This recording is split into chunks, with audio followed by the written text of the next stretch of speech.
Non रेगमेटोजीनस retinal detachment में पहला type हमारे पास ट्रैक्शनल रेटिनल डिटैचमेंट था। ये ऑलरेडी हमने कर लिया। इसमें जो विट्रो रेटिनल मेम्ब्रेन की कंट्रैक्शन की वजह से जो सेंसरी रेटिना है ना वो पोल हो रहा होता है रेटिनल पिगमेंट एपिथेलियम से। अब ये किन किन में होता है? सबसे पहले तो ये प्रोलिफरेटिव डायबिटिक रेटिनोपैथी में होता है। ये हमने पहली वाली वीडियो में भी बताया था मैंने ये। फिर रेटिनोपैथी ऑफ प्रीमेच्योरिटी में भी होता है। ये पेनिट्रेटिंग पोस्टीरियर सेगमेंट ट्रॉमा में भी होता है। ठीक है, ये एफेकिया में होता है। लेकिन कौन सा एफेकिया? जिसमें विट्रस जो विट्रस होता है ना वो इंटीरियर चेंबर में होता है, वो इस वाले एफेकिया में हो जाता है। फिर ये प्रोलिफरेटिव रेटिनोपैथी इन एलएस डिजीज़ में भी होता है। साथ में ये पोस्ट हेमोरेजिक रेटिनल प्रोलिफरेंस में भी होता है। तो अब इसके क्लिनिकल फीचर्स में क्या है? 3 क्लिनिकल फीचर्स हमें मिलेंगे इसमें। पहले तो जो विट्रो रेटिनल बैंड मिलेगा। दूसरा, हमें जो रेटिना है ना उसकी मोबिलिटी रिड्यूस्ड मिलेगी।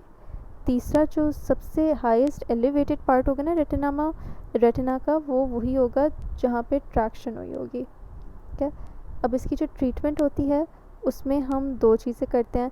एक तो ट्रैक्शन को रिलीव करने के लिए हम पार्स प्लेना विट्रेक्टोमी करते हैं, और दूसरा जो है हम इंटरनल टेम्पोनेट करते हैं, और वो हम लोग वही जो भी हमने ऊपर भी पढ़ा था ना, सिलिकॉन ऑयल या फिर एक्सपैंडिंग गैस से करते हैं कि वही वो एक्सपैंड करे और वो जुड़ जाए रेटिनल वो दोनों एपिथेलियम्स आपस में जुड़ जाएँ। ठीक है, एक ये था। अब जो दूसरा टाइप था वो था एक्सुडेटिव या फिर सीरस रेटिनल डिटैचमेंट।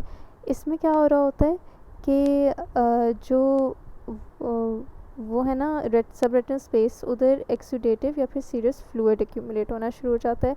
अब इसकी मैकेनिज्म क्या होती है कि जो पिगमेंट एपिथेलियम है ना उधर डैमेज हो जाता है, जिसकी वजह से ये जो ब्लड रेटिनल बैरियर है ना वो ब्रेक हो जाता है। उसके ब्रेक होने की वजह से जो कोरियो कैपिलरीज होती हैं उनका जो फ्लूइड है वो सब रेटिनल स्पेस में आने लग जाता है। या और इधर एक्यूमुलेट होने की वजह से दोनों एपिथेलियम्स डिटैच होना शुरू हो जाती हैं। अब इसकी क्या इटियोलॉजी है? ठीक है, पहले तो सिस्टेमिक डिजीज़ेस हो सकती हैं, जिसमें हमने पीछे भी ये सिस्टेमिक हाइपरटेंशन में भी पढ़ा था, ये वाला रेटिनल डिटैचमेंट होता है। दूसरा, टॉक्सीमिया ऑफ प्रेगनेंसी में भी ये हो सकता है। फिर ये तो सिस्टेमिक डिजीज़ेस थी ना। फिर ऑक्यूलर कॉजेज़ होती हैं। अब ऑक्यूलर कॉजेज़ में सबसे पहले है इन्फ्लेमेशन, जिसमें पेरिफेरल यूवियाइटिस हो सकता है, एक्सेसिव क्रायोथेरेपी से ये हो सकता है, हार्टा डिजीज़ में होता है, और पोस्टीरियर स्क्लेराइटिस में हो सकता है। ठीक है, इन्फ्लेमेशन हो गया। दूसरा हमारे पास था रेटिनल पिगमेंट एपिथेलाइटिस। इसमें जो है सेंट्रल सीरस कोरियोरेटिनोपैथी होती है। फिर लास्ट है ट्यूमर्स। अब ट्यूमर्स में एक तो रेटिनोब्लास्टोमा में भी होता है और ये मेलिग्नेंट मेलेनोमा में भी होता है। अब जब हम इसको क्लिनिकली देखते हैं तो ये एक स्मूथ और कॉन्वेक्स डोम मिलता है जो कि शैलो या फिर ब्यूलस हो सकता है। ठीक है, अब नेक्स्ट जो है ये एक तो ये इसका एक क्लिनिकल फीचर था। तो दूसरा जो है इसमें जो वो होता है ना पोजीशन जो होती है डिटैच्ड एरिया की विद ग्रेविटी, उसकी पोजीशन चेंज होती है ग्रेविटी के हिसाब से। ठीक है, जो भी डिटैच एरिया है ना उसकी ग्रेविटी के हिसाब से पोजीशन चेंज होती रहती है।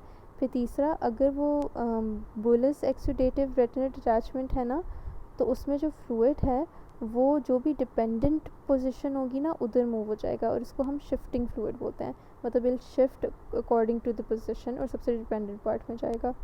अब इसकी ट्रीटमेंट जो है ना ये केस पे डिपेंड करती है, और इसमें नॉर्मली क्या करते हैं कि जो भी अंडरलाइंग कंडीशन है ना, सच एज सिस्टेमिक, अगर हाइपरटेंशन है, सिस्टेमिक हाइपरटेंशन, तो उसको कंट्रोल करेंगे तो ये डिज़ीज़ खुद कंट्रोल हो जाएगी।